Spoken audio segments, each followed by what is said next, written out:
Política, com Lana Canepa.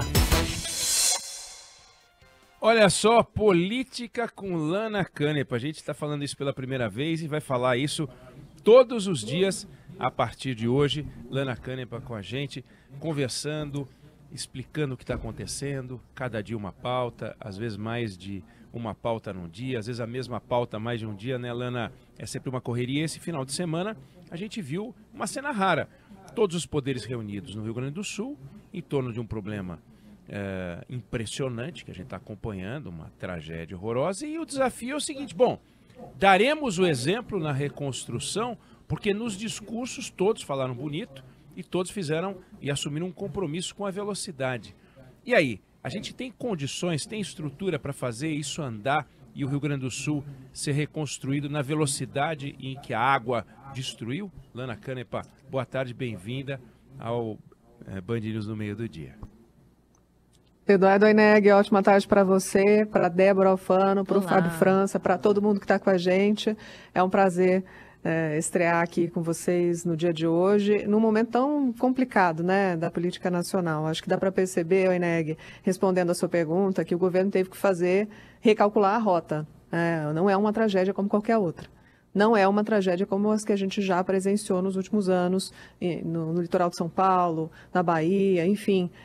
Não é uma tragédia como a que o Brasil já viu, as que o Brasil já viu até aqui. Tanto que liberar só o FGTS ou fazer aquela ajuda emergencial não vai resolver. O governador do estado, Eduardo Leite, está falando um plano Marshall para reconstruir o estado. Ainda em montantes, a gente não sabe o que isso significa, tá? O governo está fazendo esses cálculos justamente no dia de hoje. Então, de manhã, o que aconteceu? Teve reunião aqui em Brasília, ministros vários, né? Além da cena que a gente viu, e você bem lembrou, Oineg, da reunião dos poderes lá, presencialmente no Rio Grande do Sul, o presidente do Senado, enfim, Tribunal de Contas da União, Câmara, todo mundo lá representado. Por quê? Porque essa resposta emergencial vai depender de todos os poderes, inclusive do Tribunal de Contas da União. Todo mundo vai ter que facilitar a liberação de recursos para reconstruir um estado todo quase que do zero, porque 70% das cidades do Rio Grande do Sul hoje estão em situação de calamidade. Então, de manhã, o ministro Padilha, a ministra Tebet do Planejamento, Fernando Haddad da Fazenda, Rui Costa da Casa Civil, a Advocacia Geral da União, Jorge Messias, todo mundo sentando já para que o dia de hoje seja de um anúncio de verbas, recursos para reconstruir o Rio Grande do Sul. Já saiu uma PEC da guerra, né, do orçamento de guerra no Senado Federal, que está sendo relatada pelo senador Alessandro Vieira. Essa PEC e o orçamento de guerra tem os modos do que aconteceu durante a pandemia. A gente está falando, claro que não na mesma proporção de recursos, né? Durante a pandemia, o orçamento da PEC emergencial, tudo somado, só auxílio emergencial, custou mais de 200 bilhões. Então, não é o caso. O valor ainda não está claro, mas o ministro Paulo Pimenta já adiantou que 614 milhões devem sair só para a área da saúde, 534 milhões em emendas aí dos parlamentares gaúchos, emendas individuais, mais 80 milhões devem sair até quarta-feira em emendas. Então, um esforço concentrado no dia de hoje para saber quanto efetivamente vai ficar disponível, vai ser estar ali disponível para reconstruir o Rio Grande do Sul depois de toda essa dificuldade que as pessoas estão enfrentando. Como eu disse, mais da metade do estado afetado, né, por essas enchentes e por essa situação terrível, né? A gente deve ter, né, Lana, provavelmente ainda essa semana, uma medida provisória com uma estrutura de organização, né? Porque se o Ministério da Educação vai repassar o dinheiro para a Secretaria de Educação, o Ministério da Saúde vai repassar para a Secretaria de Saúde, infraestrutura com infraestrutura, esse negócio não vai funcionar, né? Porque tem coisa que é uma estrada que dá numa escola, que aí tem um presídio do lado, aí tem um hospital.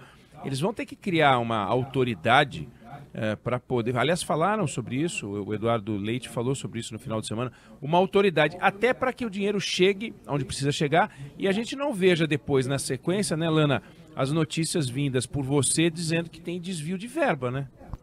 Exatamente. O Tribunal de Contas da União está também junto nessa força-tarefa para garantir isso. A Advocacia Geral da União também, para evitar que depois isso gere questionamentos judiciais. Outros estados vão exigir o mesmo tipo de tratamento? Isso é possível?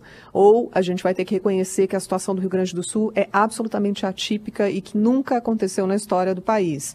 Tanta gente sendo afetada ao mesmo tempo e tantas mortes, enfim, tanta destruição das cidades, né, pelas imagens que a gente tem visto ao longo dos últimos dias. Então, sim, a criação de uma autoridade para concentrar essa liberação de verbas para que a burocracia não gere mais mortes, porque essa é a preocupação do momento. É garantir que o dinheiro vai chegar lá na ponta, não só em socorro, a força-tarefa que está funcionando, né, Eneg, dos outros estados, o apoio, as forças de segurança, todo mundo atuando para garantir o resgate das pessoas. Mas e aí? Elas são levadas para abrigos temporários, elas precisam de alimentação, de comida, e quando a água baixar é que a gente vai ver o tamanho do estrago no Rio Grande do Sul. Então, o governo federal vai dar uma resposta, promete para ainda hoje.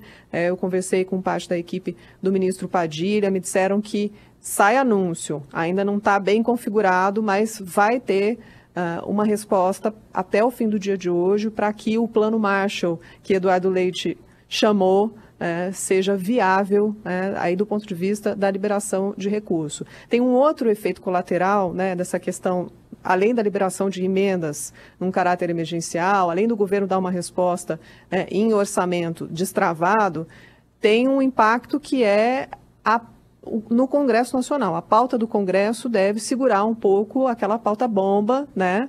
Esse cenário de guerra, esse cenário de destruição deve segurar um pouquinho aquela pauta bomba, e eu cito como exemplo, aumento de gastos, a PEC do quinquênio. Inclusive, como é que faz, né? Para o presidente do Senado, Rodrigo Pacheco, está lá no Rio Grande do Sul num dia e durante a semana defender a votação de uma PEC que a gente sabe que vai aumentar pelo menos em 3 bilhões de reais, mas se virar o bonde da alegria mesmo, pode chegar a 80 bilhões de reais em 2 anos de gasto, aumento de gasto do recurso público para pagar benefícios para várias categorias, né, Eneg? Não, e por falar nisso, né, Lana Canepa, mudando de assunto, mas é bom a gente registrar, temos um péssimo exemplo em curso nesse momento daqueles que deveriam estar lutando por justiça, né, e cuidando da sociedade, torrando uma grana inacreditável e que agora está dando o que falar, né? Estourou e está dando o que falar. Não é o primeiro caso. Lamentavelmente, a gente tem que ficar de olho porque a gente tem certeza de que não será o único, mas tem um rolo acontecendo no norte do país. Lana, conta pra gente. Tem um pedido de providência deste domingo e que agora chega a público. Eu recebi essa informação do Conselho Nacional de Justiça, uma tentativa de providência, porque a notícia é a seguinte: o Tribunal de Justiça de Rondônia pagou salários de mais de R$1 milhão para 46 juízes no mês de fevereiro. Um nome, um desembargador Jorge Luiz dos Santos Leal, recebeu R$1,6 milhão de reais. Mas não é só salário, é auxílio não sei o que lá, moradia, enfim. Tem um monte de coisa no meio desse valor. Ainda assim, são 46 pessoas recebendo mais de R$1 milhão em um único mês. E aí, o que a gente tem como resposta, a Corregedoria Nacional de Justiça solicitou esclarecimentos ao Tribunal de Justiça de Rondônia para saber se esses valores foram pagos corretamente. Porque adicionais vários, né, tempo de serviço, indenização de férias, está tudo aí nesse bolo, né, das despesas. Enfim, é um pagamento milionário e que a PEC do quinquênio, por exemplo, só tem uma tendência a piorar esse cenário. O judiciário pagando milhões para pouquíssimas pessoas num único mês e a gente discutindo recursos emergenciais para pessoas que não têm nem comida, né? Então, a diferença no trato da coisa pública para os juízes e para os magistrados de Rondônia chama muita atenção nesse momento, ainda mais neste momento. Vamos ver o que vão sair aí de providência de respostas da Corregedoria Nacional de Justiça, do Conselho Nacional de Justiça e do Tribunal de Justiça de Rondônia para saber se esses pagamentos são devidos. E se são devidos é um escândalo, né, Eneg?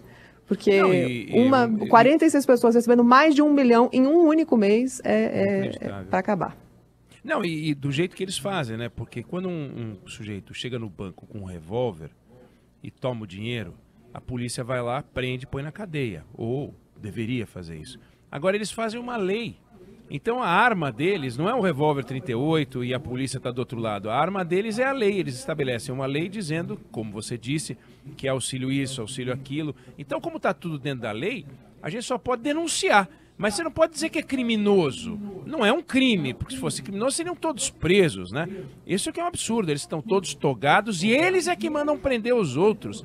Mas ainda assim distribuem para si próprios essa fortuna incalculável que você trouxe para a gente. 1.600.000 para um desembargador num determinado mês. Pô, como é que a gente pode falar em teto, né? Não tem teto que aguente um negócio desse, né? Não tem cabimento um negócio desse. E a defesa do Rodrigo Pacheco aqui para a PEC do quinquênio, lembrando o que é isso, é um pagamento de aumento de 5% a cada 5 anos com teto de 35%. Está circulando lá como pauta do próprio Rodrigo Pacheco no Senado Federal. Ele diz que não pode sucatear essas categorias, elas não podem, né, sofrer sem aumentos dos salários por tanto tempo. Porque isso pode diminuir a qualidade do serviço prestado. Claro. É claro que eles precisam de reconhecimento, como precisam os professores, como precisam outras tantas categorias que não têm aumento real e que estão entrando em greve e tentando ter um reconhecimento pelo trabalho que eles prestam. Mas não dá para ter um tratamento tão diferenciado assim para um grupo só, né, Oineg? Que maravilha. Lana Canepa, vamos conversar sobre política todos os dias, pensando o Brasil juntos, e amanhã a gente volta a conversar. Valeu, obrigado. Valeu, um abraço, até amanhã.